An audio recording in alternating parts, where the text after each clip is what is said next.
الآخرين وعلمه علم ما كان وما يكون والصلاة والسلام على من كان نبيا وآدم بين الماء والطين أما بعد فأعوذ بالله من الشيطان الرجيم بسم الله الرحمن الرحيم والعصر إن الإنسان لفي خسر إلا الذين آمنوا وعملوا الصالحات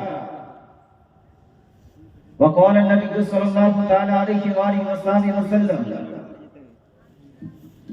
بني الإسلام على خمس شهادة أن لا إله إلا الله وأن محمدا رسول الله وإقام الصلاة وإيتاء الزكاة والحج وصوم رمضان صدق الله العظيم وصدق رسوله النبي الأمين المتين الكريم ونحن على ذلك من الشاهدين والشاكرين والذاكرين والحمد لله رب العالمين সমস্ত প্রশংসা হামদ সানা তারিফ একমাত্র মহান প্রতিপালকের দরবারে নিবেদিত যিনি এক অদ্বিতীয়, যিনি অক্ষয় অক্ষয়, যিনি নিরাকার, যিনি নিরাকার নিরাকার নিরাকার, যিনি আপনাকে আমাকে গোটা কায়নাতকে সৃষ্টি করেছেন এবং স্পেশালি আমাদেরকে দয়ার নবী মায়ার নবী আকা ইনামদার মদিনী তাজদার আহমদ মুখতার জনাবে রাসূলুল্লাহ সাল্লাল্লাহু তাআলা আলাইহি ওয়াসাল্লামের উম্মতি হয়ে জীবন অতিবাহিত করার শক্তি প্রদান করেছেন এবং আজকের এই পবিত্র মাহফিলে আমাদেরকে পার্টিসিপেট করার এবং ইসলামিক আলোচনা শ্রবণ করে নিজের ইসলামিক জ্ঞানকে বৃদ্ধি করার শক্তি প্রদান করেছেন। তাই আসুন সেই মহান প্রতিপালকের দরবারে, আল্লাহর দরবারে একবার শুকরিয়া জ্ঞাপন করি। পরের সভা উচ্চ সুরে আলহামদুলিল্লাহ, জোরদার বলুন আলহামদুলিল্লাহ। সম্মানিত মুসলিম সমাজ, বেশিক্ষণ বিরক্ত করব না, 12টা পর্যন্ত টাইম ছিল, আর মাত্র আধা ঘন্টা আছে। আমি এই কিছুক্ষণ ইসলাম, মুসলিম, করণীয় বর্জনীয় এই প্রসঙ্গে কিছুক্ষণ আলোচনা করব, তারপর বক্তৃতা সমাপ্ত করব। তবে আলোচনার পূর্বে আসুন আমরা সবাই মিলে একত্রিত হই মহাব্বতের সহিত, প্রেমের সহিত, ভালোবাসার সহিত আমাদের দেশে প্রচলিত দরুদে আউলিয়া শরীফ পাঠ করি। পড়েন সবাই, পড়েন আল্লাহুম্মা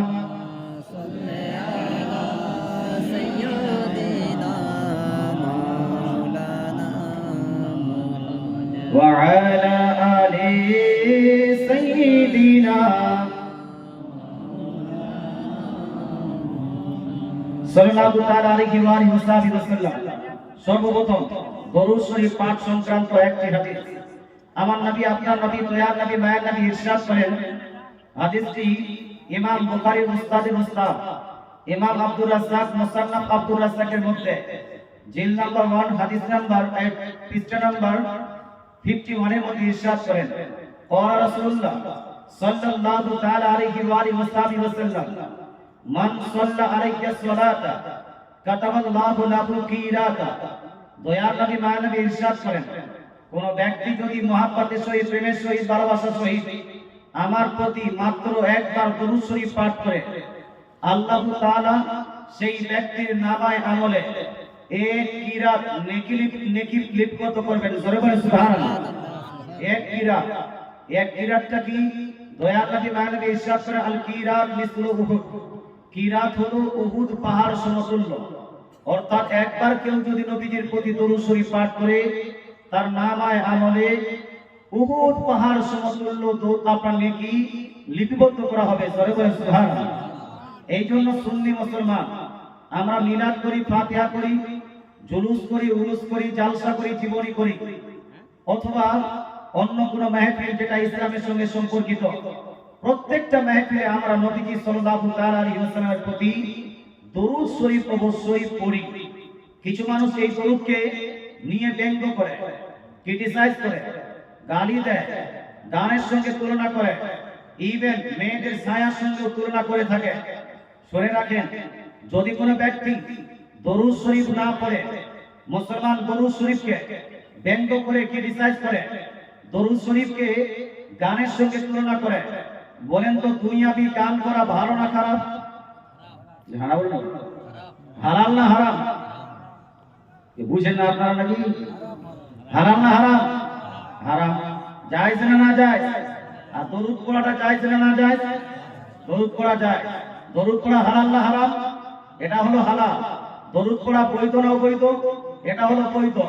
মুসলমান দুনিয়াবি গান হলো হারাম। কেউ যদি এই দরুদকে দুনিয়াবি গানের সঙ্গে তুলনা করে, দরুদকে দুনিয়াবি কীর্তনের সঙ্গে তুলনা করে, সেই ব্যক্তি মুসলমান থাকতে পারে না। দরুদ যদি আপনি না পড়েন, চুপচাপ বসে থাকেন, আপনার গুনাহ হবে না বাবা। কিন্তু দরুদের অবমাননা করলে গুনাহ হবে না? হবে না? হবে। এই জন্য যদি না পারেন বসে থাকবেন। মুসলমান কিন্তু দরুদকে শ্রদ্ধা করবেন।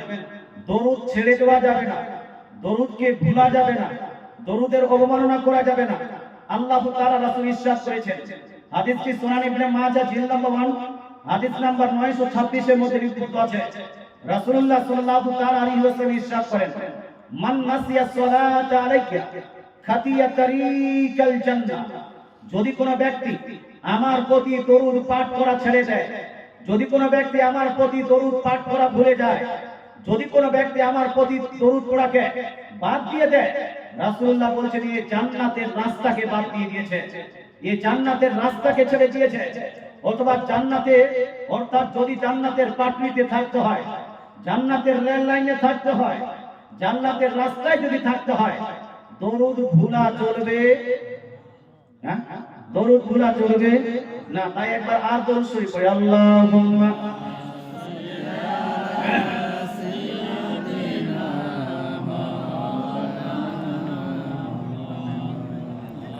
وعلى آله।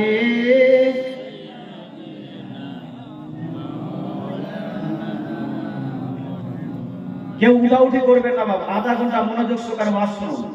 আমি কোরআনুল মাজিদ ফুরকানুল হামিদ থেকে একটি গোটা সূরা পাঠ করা নিয়ত করেছি। কিছুটা অংশ পাঠ করেছি।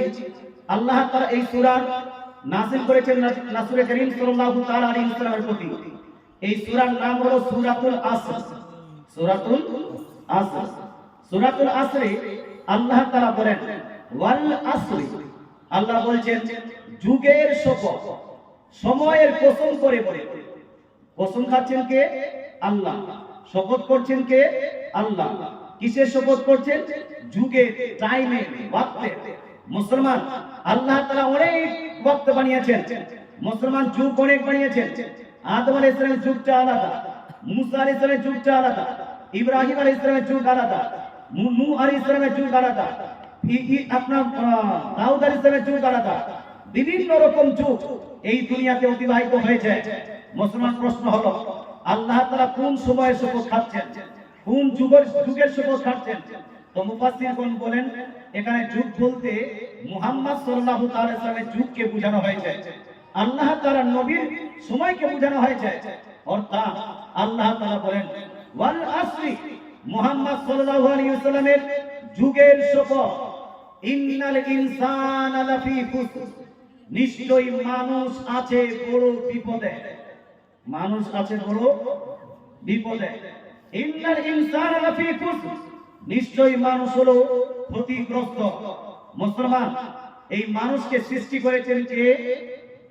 জোরে বলেন না, নাম নিলে নেকি হবে কমসে কম 100টা নেকি, আল্লাহ বললে কমসে কম 100। একটু জোরে বলতে হবে। মানুষকে সৃষ্টি করেছেন কে? আল্লাহ। জমিন সৃষ্টি করেছেন কে? আসমান সৃষ্টি করেছেন কে? গাছপালা নদী নালা সৃষ্টি করেছেন কে? অক্সিজেন নাইট্রোজেন সৃষ্টি করেছেন কে? পাহাড় পর্বত সৃষ্টি করেছেন কে? এক কথা, each and everything is created only by almighty Allah. যাহা কিছু আপনি দেখছেন, যাহা কিছু আপনি প্রত্যক্ষ করছেন, প্রত্যেকটা জিনিস সৃষ্টি করেছেন একমাত্র কে? আল্লাহ। আল্লাহ তাআলা ছাড়া অন্য কাউকে সৃষ্টিকর্তা মান্য করা যাবে না। আল্লাহ তাআলা ছাড়া অন্য কাউকে স্রষ্টা মান্য করা যাবে না, ক্রিয়েটর মান্য করা যাবে না। ইভেন আপনি যদি একটা চাটি এই চাটিরও খালিক অন্য কাউকে মানেন, এটা হয়ে যাবে শিরক। আল্লাহ তাআলার এই কায়নাতের মধ্যে যাহা কিছু দেখছেন প্রত্যেকটা জিনিস সৃষ্টি করেছেন আল্লাহ।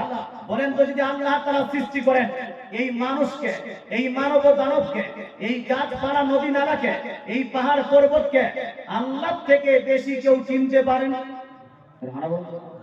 আল্লাহ থেকে বেশি কেউ চিনতে পারেন না। সে মহান রব্বুল আলামিন, মহাজ্ঞানী রব্বুল আলামিন ইরশাদ করেন, ইন্নাল ইনসানা লাফি খুসর, মানুষ আছে বড় বিপদে, মানুষ হলো ক্ষতিগ্রস্ত। তার মানে আল্লাহর এই কথা মিথ্যা হতে পারে না।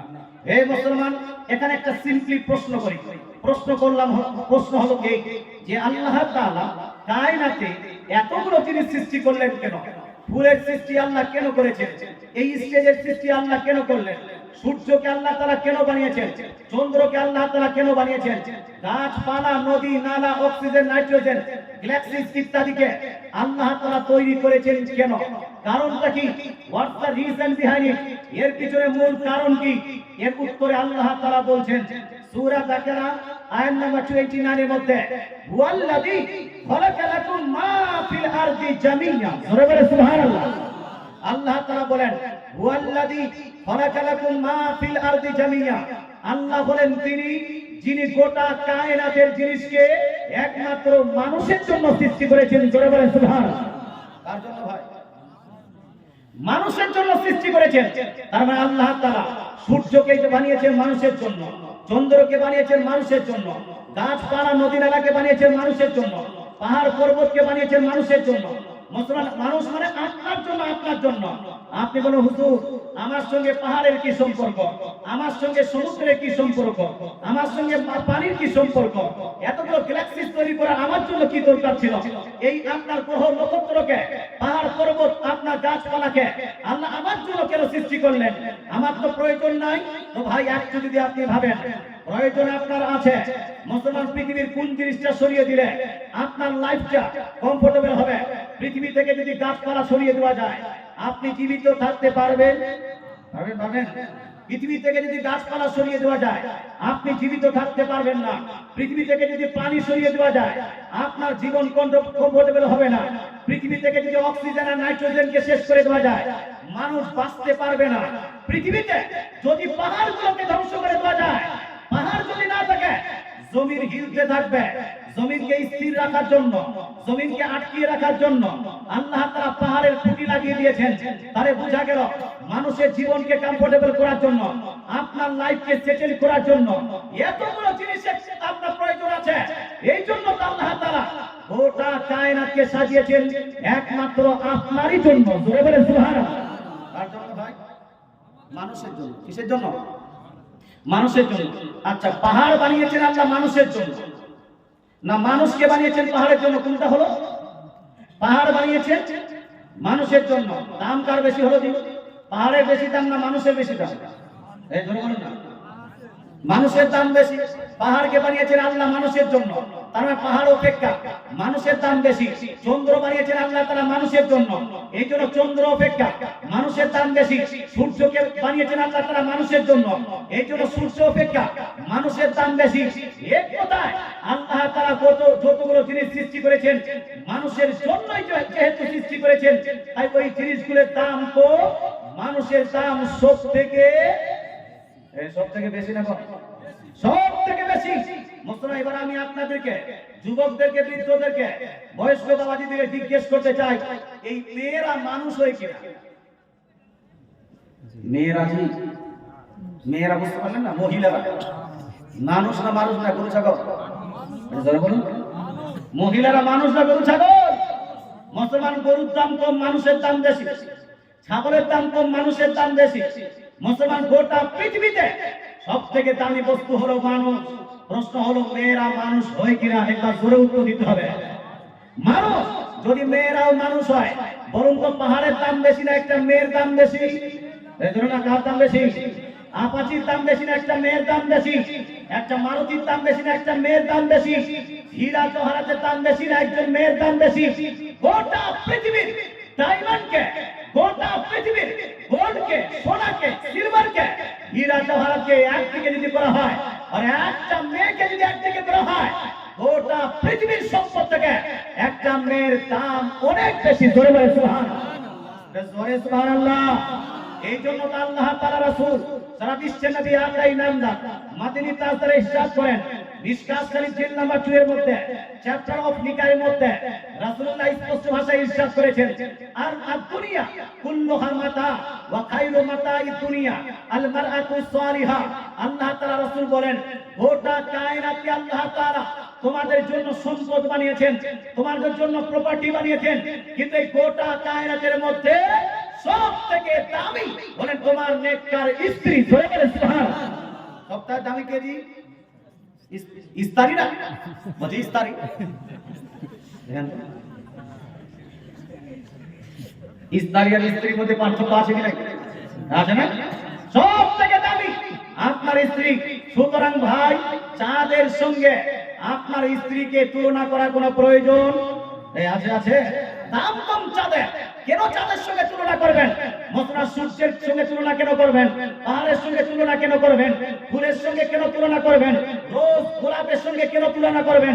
তুলনা করার প্রয়োজন নাই।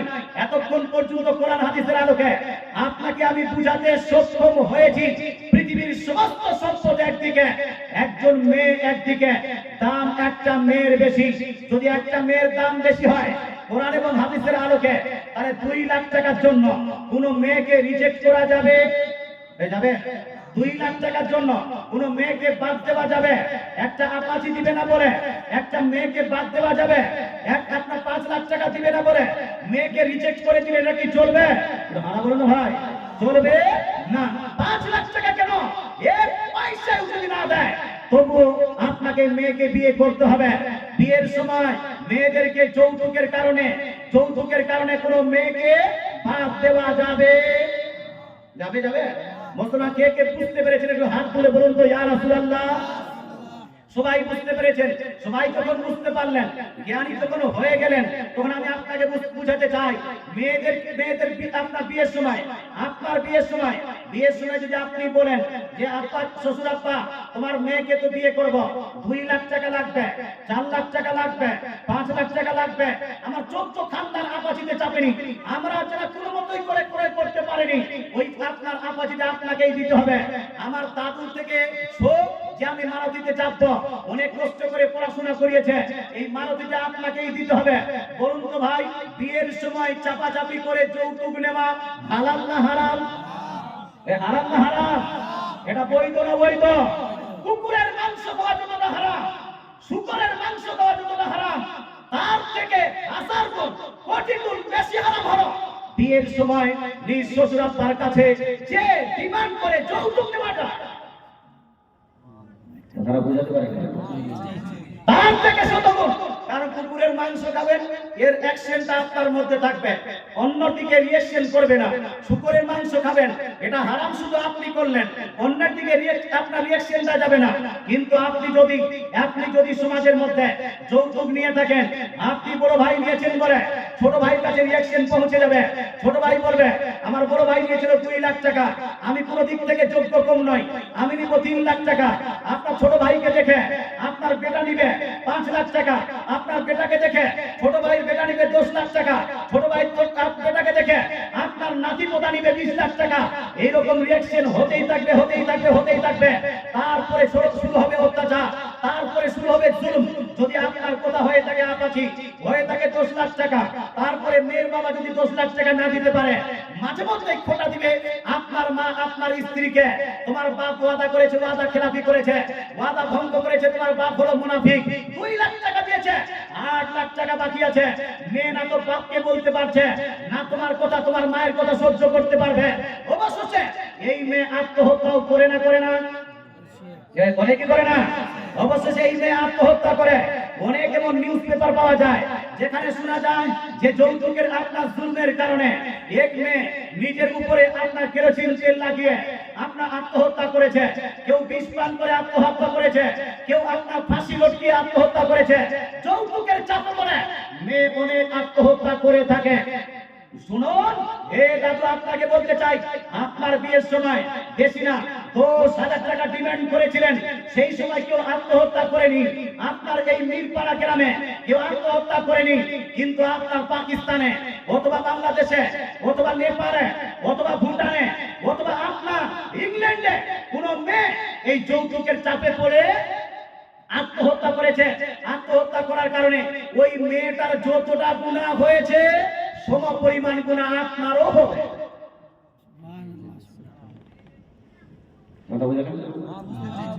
কারণ ওই যে ওই কারণটাকে আপনিও সাপোর্ট করেছেন, আপনি আমল করেছেন। মুসলমান, আপনাকে বলতে চাই, সুতরাং বিয়ের সময় কোন প্রকার যৌতুক নেওয়া যাবে,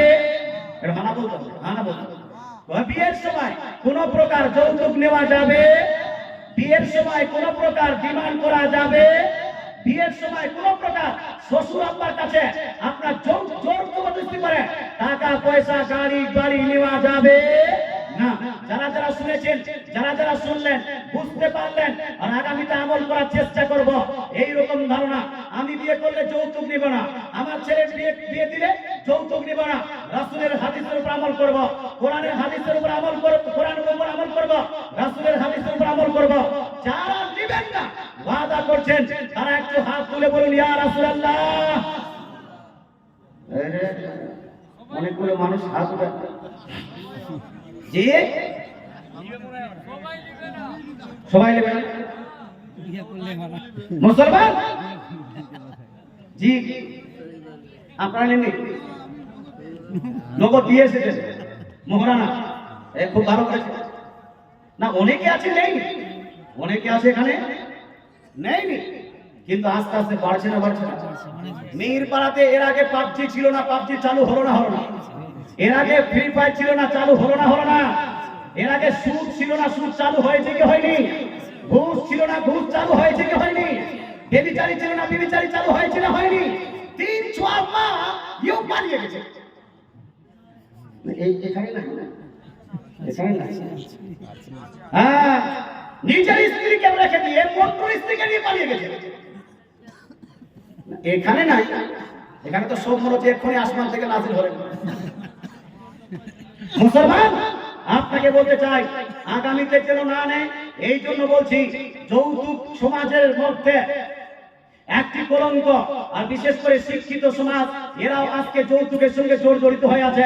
এই জন্য এবার আরেকবার আমি আপনাকে হাত তুলে বলবো, মুসলমান, নবীর ইসলামকে ও আপনার নবীর পতাকাকে আপনার উত্তোলন করে রাখার জন্য, ইসলামকে ঠিকভাবে টিকিয়ে রাখার জন্য, ইসলামের বার্তা সকলের কাছে পৌঁছানোর উদ্দেশ্যে আমরা এর উপর মাসলার উপর আমল করব। যৌতুক নিব না, নিজেও নিব না, নিজের নাতি পোতাকেও নিতে দিব না। এরা যারা আপনারা বলছেন, আরেকবার হাত তুলে বলুন ইয়া রাসূলুল্লাহ। মাশাআল্লাহ, হয়ে গেল কথা কমপ্লিট। মুসলমান, এবার আপনি প্রশ্ন করতে পারেন, হুজুর যারা নিয়ে নিয়েছে ওর কি হবে? যারা নিয়ে নিয়েছে ওর কি হবে? এতগুলো হারাম করে ফেলেছে, আজকে তওবা করলে মাফ হবে না? হবে না? প্রশ্ন আজকে তওবা যদি করে নেয় আপনার হাতে মাফ হবে না? হবে না? পীর সাহেব আসলে পীর সাহেবের হাতে যদি তওবা করে নেয় মাফ হবে না? হবে না? মসজিদের কোণায় বসে যদি কেউ তওবা করে নেয়, আল্লাহ যৌতুক নিয়েছিলাম, মাফ করে দাও, মাফ করে দাও, মাফ করে, মাফ হবে না? হবে না? মসজিদ নয়, কাবা শরীফ গিয়ে আপনি গিলাফ ধরে, কাবা শরীফে গিলাফ ধরে তওবা করলেন, মাফ হবে না? হবে না? মুসলমান, কিন্তু আপনাকে বলতে চাই, এই সিস্টেমে যৌতুকের মাফি পাওয়ার রাস্তা নেই। যৌতুকের মাফি পাওয়ার রাস্তা আছে। বলবো না? এই বলবো না? যারা বলছেন বলুন, একটু হাত তুলে বলুন ইয়া রাসূলুল্লাহ। যারা হাত তুলেছেন 100 টাকা করে দিবেন, বলে দেব 100 টাকা হবে না? এই যে একদম মারতে মুজাহিদ বলতে, হুজুর কলিজাটা চাইলে কলিজাটা বার করে দিব। এই যে 100 টাকা বার করে দিয়েছে, মাশাআল্লাহ, সুবহানাল্লাহ। আরেকজন ভাই, এই মাশাআল্লাহ, সুবহানাল্লাহ, নারায়ে তাকবীর। কুড়িয়া সব বসে আছে, কুড়িয়া বুঝে দিকে, কুড়িয়া বুঝে না, কুড়িয়া না, হ্যালো, বক্তা লাগবে চাঙ্গার, পাবলিক লাগবে কি কুড়িয়া। নারায়ে তাকবীর, নারায়ে ইসারা, ইয়া রাসূলুল্লাহ। রিসালাত মাসলাকে আলা হযরত সমস্ত দানকারী সমাজের যুবকবৃন্দ, ধরে বলেন না সমাজের যুবকবৃন্দ, যুবক যদি সুধরে যায় গোটা সমাজ সুধরে যাবে, যুবক যদি ভালো হয়ে যায় গোটা সমাজ ভালো হয়ে যাবে, যুবক যদি ইসলামিক হয়ে যায় গোটা সমাজ ইসলামিক হয়ে যাবে। তাই একটু জোরে বলেন যুবকবৃন্দ। মাশাআল্লাহ সুবহানাল্লাহ, তিনজন ভাই 100 করে দিয়ে গেছেন। এতগুলো মানুষের মধ্যে মাত্র 3 জন হলো বা 10 জন যখন হবে মশলাটা বলে দিব, নোটের মশলা বলবো না, ফোন করে জেনে নেবেন। মুসলমান আগে বলি, আল্লাহ তাআলা রাসূল সাল্লাল্লাহু তাআলা আলাইহি ওয়াসাল্লামের প্রতি নাযিলকৃত এই কোরআনের মধ্যে আল্লাহ তাআলা বলেন ইন্নাল ইনসানা লাফি খুসর, নিশ্চয়ই মানুষ আছে বড় বিপদে। বড় বিপদে মানে কি? বড় বিপদ দুনিয়াতে যে সমস্ত বিপদ আপদ আসে এগুলো হলো ছোট ছোট বিপদ, আর মরার পরে জাহান্নামের যেটা বিপদ সেটা হলো সব থেকে বড় বিপদ, নাকি ভাই? জাহান্নামের রাস্তায় জাহান্নাম, এটা হলো সব থেকে বড় বিপদ। ইন্নাল ইনসানা লাফি খুসর, নিশ্চয়ই মানুষ আছে বড় বিপদে, মানে হলো এই মানুষ চলছে জাহান্নামের রাস্তায়। আল্লাহ জানেন মানুষ চলছে কোথায়? জাহান্নামের রাস্তায়। মুসলমান, তবে আল্লাহ তাআলা আগে বলছেন ইল্লাল্লাযীনা আমানু, তবে এই মানুষ যদি জাহান্নামের রাস্তা থেকে বিরত থাকতে চায়, জান্নাতের রাস্তায় যদি যেতে চায়, তাকে 4টি কাজ করতে হবে। কয়টি কাজ? 4টি কাজ করতে হবে। কি কি কাজ করতে হবে? ইল্লাল্লাযীনা আমানু, ওই মানুষকে ঈমান আনতে হবে, অর্থাৎ মুমিন হতে হবে, ঈমানদার হতে হবে, এটা হলো প্রথম কাজ। 2, ওয়া আমিলুস সালিহাত, সেই ব্যক্তিকে নেক আমল করতে হবে। কি করতে হবে? নেক আমল, ভালো আমল করতে হবে, ঈমান আনতে হবে। আপনারা ঈমানদার হন কিনা ভাই? না বেঈমান? ঈমানদার না বেঈমান? ঈমানদার। আচ্ছা হুজুর বুঝবই বা কি করে যে আমি ঈমানদার হই কিনা? কেউ প্রশ্ন করতে পারে যে হুজুর আমি বুঝবো কি করে যে আমি ঈমানদার হই কিনা? দাড়ি রেখেছি বাস এতটুকু, টুপি পরেছি বাস এতটুকু, আমি নামাজ পড়ি বাস এতটুকু, মুসলমান ঘরে জন্ম নিয়েছি বাস এতটুকু, নবী का दामन नहीं छोड़ेंगे স্লোগান দিচ্ছি বাস এতটুকু, কি আপনার ওলি का दामन नहीं छोड़ेंगे এতটুকু। কি করলে ঈমানদার হওয়া যায়? কি কি লাগে ঈমানের জন্য একটু জানার দরকার আছে কি নাই? জানার দরকার আছে। আসুন এটাকে আগে জানি। জিবরিল আলাইহিস সালাম ফেরেশতাদের কমান্ডার, ফেরেশতাদের সর্দার জিবরিল আলাইহিস সালাম একদা নবীজির দরবারে এসে উপস্থিত হলেন। হাদিসটি বুখারী, মুসলিম, তিরমিজি, নাসাই, ইবনে মাজাহ, আবু দাউদ, প্রায় সব জায়গায় সব হাদিসের কিতাবে একাধারে লিপিবদ্ধ আছে। জিবরিল আলাইহিস সালাম নবীজির দরবারে উপস্থিত হয়ে আরজ করলেন, ইয়া রাসূলুল্লাহ মাল ঈমান ওয়াস দ্য ডেফিনিশন অফ ঈমান। রাসূলুল্লাহকে জিজ্ঞেস করে, ইয়া রাসূলুল্লাহ ঈমান কাকে বলা হয়? মুসলমান দোকানদার তাকে বলা হয় যার কাছে দোকান নাই। যার কাছে দোকান নেই তাকে কি বলা হয়? দোকানদার। এই দাদু কিছুই যে বলছেন না। বক্তা যদি ভুল বলে বক্তাকে বলতে না ভুল বলছেন আপনি, বলতে হবে না। এই আপনার পাশে বলে গেল পীররা হলো ঘোড়ার ডিম, আর আপনি কি চুপচাপ বসে থাকলেন? হ্যাঁ, বক্তা যদি ভুল বলে বক্তাকেও ধরার দরকার আছে কি নাই? আছে না নাই? বক্তা তো মাসুমানের খাতা নয় না, মিস্টেক করতে পারে না এমন নাকি? ভুল করতে পারে না এমন নাকি? মুসলমান হাজারো হাজার বক্তা আছে, ওয়াহাবিদেরকে ছেড়েই দিলাম, সুন্নিদের মধ্যে হাজার হাজার বক্তা আছে যারা ঝুট বলে, মিথ্যা বলে, বানাবার কিস্সা কাহিনী বলে, যারা আমাদের সুন্নিদের স্টেজে আসার পরেও এমন এমন জীবনী করবে যার ইসলামের সঙ্গে, কোরআন হাদিসের সঙ্গে, সিরাতের কিতাবের সঙ্গে কোনো সম্পর্কই নেই। কথা বোঝা গেল? কিন্তু কাটিয়ে চলে যায়। বক্তা ভুল বললে বক্তাকেও ঠিক করতে হবে। দোকানদার তাকে বলা হয় যার কাছে দোকান আছে, ঈমানদার তাকে বলা হয় যার কাছে ঈমান আছে। ঈমান কি জিনিস? জিবরিল আলাইহিস সালাম যখন নবীকে জিজ্ঞেস করলেন, ইয়া রাসূলুল্লাহ ঈমান কাকে বলা হয়? রাসূলুল্লাহ বললেন, আন তুমিনা বিল্লাহ ওয়া মালাইকাতিহি ওয়া কুতুবিহি ওয়া রুসুলিহি ওয়াল ইয়াউমিল আখির ওয়াল কাদরি খাইরিহি ওয়া শাররিহি ওয়া ফি রিওয়ায়াতিন ওয়াল বাসি বাদাল মাউত ওয়া ফি রিওয়ায়াতিন আন তুমিনা বিল জান্নাতি ওয়ান নারি ওয়াস সিরা। অর্থাৎ আল্লাহ তাআলা রাসূল বলছেন ঈমান হলো আল্লাহকে বিশ্বাস করা। কাকে বিশ্বাস করা? আল্লাহকে বিশ্বাস করা, আল্লাহর রাসূলগণকে বিশ্বাস করা, আল্লাহর ফেরেশতাগণকে বিশ্বাস করা, আল্লাহ যতগুলো কিতাব নাযিল করেছেন সমস্ত কিতাবগুলোকে বিশ্বাস করা। তারপরে কিয়ামতকে বিশ্বাস করা, একদিন না একদিন কিয়ামত আসবে এটাকে বিশ্বাস করা। তারপরে তাকদীরকে বিশ্বাস করা, মানুষের সৃষ্টি হাজার হাজার বছর পূর্বে মানুষ পৃথিবীতে যা করবে আল্লাহ লিপিবদ্ধ করে দিয়েছেন, এটাকে বলা হয় তাকদীর। ছয়টা হলো। আর একটি রিওয়ায়াতে আছে মানুষ মরে ধ্বংস হয়ে যাবে না, শেষ হয়ে যাবে না, অস্তিত্ব খতম হয়ে যাবে না, বরং মানুষের রূহ থাকবে এবং মানুষকে আবার পুনরায় জীবিত করা হবে। এটাকে বলা হলো বাসি বাদাল মাউত, অর্থাৎ মরণের পরে আবার জীবিত হওয়া, এটাকেও বিশ্বাস করা। কথা বুঝা গেল? আর কি বিশ্বাস করতে হবে? ওয়া আনতুমিনা বিল জান্নাতি ওয়ান নার, আর বিশ্বাস করতে হবে জান্নাত আছে, জাহান্নাম আছে, আর পুলসিরাতও আছে। আর এক রিওয়ায়াতে আছে মিজানকে বিশ্বাস করা। প্রায় আমি 11টি বিষয় বললাম। এই 11টি বিষয়কে বিশ্বাস করার নাম হলো ঈমান। যার মধ্যে এই বিশ্বাস আছে তার মধ্যে ঈমান আছে। এবার মিরপাড়া গ্রামের মানুষকে আমি জিজ্ঞেস করতে চাই, আমরা আল্লাহকে বিশ্বাস করি না করি না? এজন্য করি কি করি না? আমরা আল্লাহর ফেরেশতাকে বিশ্বাস করি কি করি না? আমরা আল্লাহর রাসূলগণকে বিশ্বাস করি কি করি না? আমরা কিয়ামতকে বিশ্বাস করি কি করি না? আমরা তাকদীরকে বিশ্বাস করি কি করি না? আমরা মরণের পরে আবার জীবিত হতে হবে, হাসর নাসর হবে, হিসাব কিতাব হবে, এটাকে বিশ্বাস করি কি করি না? আমরা জান্নাতকে বিশ্বাস করি কি করি না? আমরা জাহান্নামকে বিশ্বাস করি কি করি না? পুলসিরাত পাড়ি দিতে হবে, এটাকে বিশ্বাস করি কি করি না? আমরা মিজানকে বিশ্বাস করি কি করি না? তার মানে বিশ্বাস করেন মানে হলো আপনার মধ্যে ঈমান, এই ঈমান আছে। তার মানে আপনি হলেন মুমিন, আপনি হলেন ঈমানদার। একটা ক্যাটাগরি কমপ্লিট। এখানে অনেকগুলো বিশ্লেষণ আছে কিভাবে আল্লাহকে বিশ্বাস করতে হবে, কিভাবে মিজানকে বিশ্বাস করতে হবে, কিন্তু আপনি ইজমালান ঈমানদার। 2 নাম্বার আল্লাহ তাআলা রাসূল বলছেন যে তাকে ভালো কাজ করতে হবে, নেক আমল করতে হবে, সৎ আমল করতে হবে, ভালো আমল করতে হবে। আপনাকে জিজ্ঞেস করি, পাবজি খেলাটা ভালো আমল না খারাপ আমল? এই জোরে বলুন, খারাপ আমল।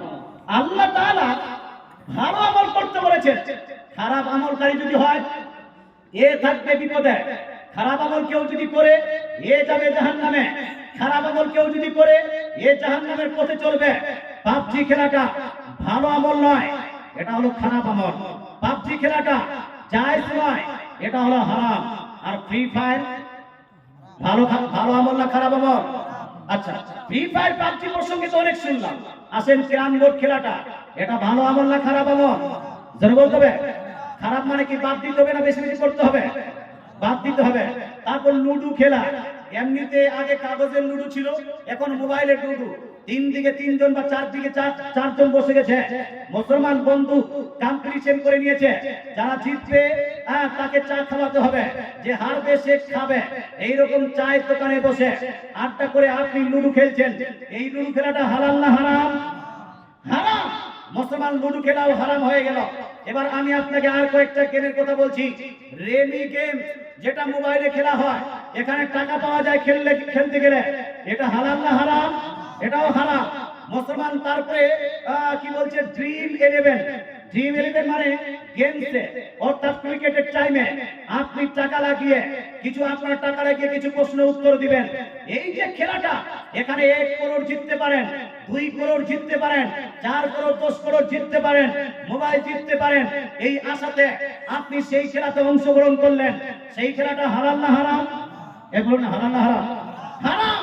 মুসলমান জুয়া খেলা যেভাবে হারাম আছে, জুয়া ইসলাম সুরতে আল্লাহ তাআলা রাসূল সাল্লাল্লাহু তাআলা আলাইহি ওয়াসাল্লাম ইরশাদ করেছেন, শুকরের মাংস খাওয়া একজন মুসলমানের জন্য যেভাবে খাওয়া হলো হারাম, তদ্রূপ জুয়া খেলাটাও হলো হারাম। জুয়ার ক্যাটাগরির মধ্যে অনেকগুলো জিনিস পড়ছে। জুয়াটা মূল হারাম। আর জুয়ার ক্যাটাগরির মধ্যে পড়ে যায় লটারি। কি পড়ে ভাই? জুয়ার ক্যাটাগরির মধ্যে কি পড়ে? লটারি। সুতরাং লটারির টিকিট আপনি কাটতে পারবেন না, লটারি আপনি কাটতে পারবেন না। লটারির টিকিট কাটাটা এটা হলো আপনার জন্য হারাম। 500 টাকা আপনি ইনকাম করেছেন, 300 টাকা লটারিতে লাগিয়ে দিয়ে 200 টাকা নিয়ে বাড়ি চালাবেন না, বহু চালাবেন না, বাচ্চা চালাবেন, এই কাজ করবেন না। লটারি চলবে না। তদ্রুপ আপনার ওই জুয়ার ক্যাটাগরিতে পড়ে ড্রিম ইলেভেন, তদ্রুপ জুয়ার ক্যাটাগরিতে পড়ে আপনার রিমি গেম, এগুলা